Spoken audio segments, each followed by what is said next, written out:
सुमित जी, यूरोपीय यूनियन के सारे नेताओं ने मीटिंग खत्म होने के तुरंत बाद पीएम मोदी को कॉल किया। यानी कि सभी ये मानते तो हैं कि ट्रंप साहब से कुछ नहीं होने वाला, इसलिए उम्मीद की किरण सिर्फ पीएम मोदी है। इस भरोसे के पीछे की वजह क्या है? देखिए, ये ऐसा हुआ कि उर्सुला वॉन डेर जो इनकी क्लास है, जो काजा क्लास जो इनका फॉरेन अफेयर्स देखती है, जो इनके इंटरनेशनल काउंसिल के हेड है, इन सब हम्म। ने, इनकी जब मीटिंग हुई तो इन्होंने मोदी जी को फ़ोन इसलिए किया, कारण उसका बहुत सिंपल है। इन्हें पुतिन ने परसों परसों इन्होंने क्या किया, 2 या 3 दिन पहले ये ज़ेलेंस्की पहुंचे थे पेरिस।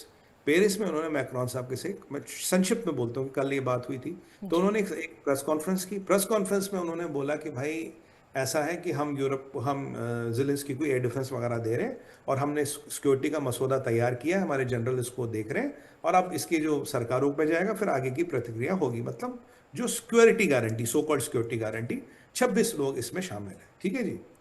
अब जब ये रशिया तक बात पहुंची तो रशिया जो फॉरेन मिनिस्ट्री, उसकी स्पोक्स पर्सन मारिया उनका नाम है, उन्होंने एक प्रेस कॉन्फ्रेंस की। उन्होंने कहा भैया अगर ऐसा होगा, ये रशिया को बिल्कुल माननी नहीं है। हम्म। कोई यूरोप का इंफॉर्मेशन, कोई यूरोप का लेना देना अगर जेलेंस्की के साथ होगा, ये नहीं होगा।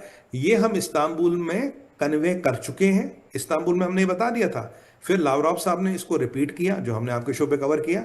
अब रशिया की पोजीशन, और हमने क्लियर बोला था अगर रशिया को आप इस वार्ता में नहीं बिठाओगे, कोई हम्म। भी वार्ता रशिया को माननीय नहीं होगी। हमारी पोजीशन बिल्कुल ठीक है। हम्म। अब ये लोगों को शायद इनके कान पे जू रेंगी नहीं, अपने मस्ती में घूम रहे थे।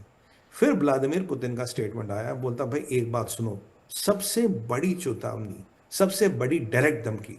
बोला एक बात सुनो, अगर कोई भी यूरोप का सेनानी मुझे यूक्रेन में मिला, किसी भी देश का, वो मेरी आर्मी के लिए एक लेजिटिमेट टारगेट बनेगा। लेजिटिमेट टारगेट यानी कि हम उसे निपटा देंगे। हम्म। और कल को कोई देश ये ना कहे कि मेरा सिपाही यूक्रेन में क्यों मारा गया, भाई वो पीस कीपिंग के लिए आया था, वो तो लॉजिस्टिक्स के लिए आया था, वो तो टेक्निकल सपोर्ट के लिए आया था। अगर किसी भी देश का सिपाही मुझे यूक्रेन में दिखा, वो मेरा लेजिटिमेट टारगेट है एंड वी विल एलिमिनेट दम। ये बिल्कुल डायरेक्ट कहा था। इससे पहले मारिया जो थी उनकी स्पोक्स पर्सन, उन्होंने कहा था ये जो यूरोप कर रहा है ये चीजों को बढ़ा रहा है, ये एक तरह का आतंकवाद है। इसमें पूरे यूरोप में, हम्म। पूरा यूरोप का कॉन्टिनेंट अनस्टेबल होगा इस हरकत से। तो तब उन्होंने लगाया ठीक है, रशियन गवर्नमेंट की एक प्रवक्ता, उसने बोल दिया हमें क्या फर्क पड़ता।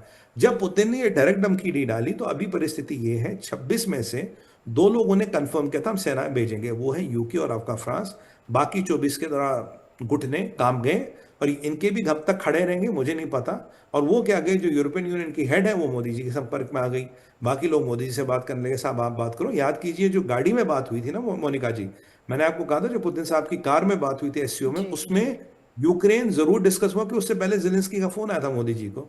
और अब यूरोप हो, कोई भी दुनिया का देश हो, वो एक समझ सकता है कि एक ईमानदार व्यक्ति जो इस मसले को वाकई निपटा सकते हैं वो नरेंद्र मोदी जी हैं। हम्म। उसके अलावा ऐसा कोई व्यक्ति नहीं। बाकी हर कोई अपनी दलाली खाएगा, अपनी बिल्कुल। पत्ती बनाएगा, अपने 19-20 के फायदा देखेगा। इसीलिए यूरोप यहां आ रहा, क्योंकि यूरोप को लग गया मोदी जी की बात में दम है और वहां धमाका है। धमाका हम्म। कौन सा?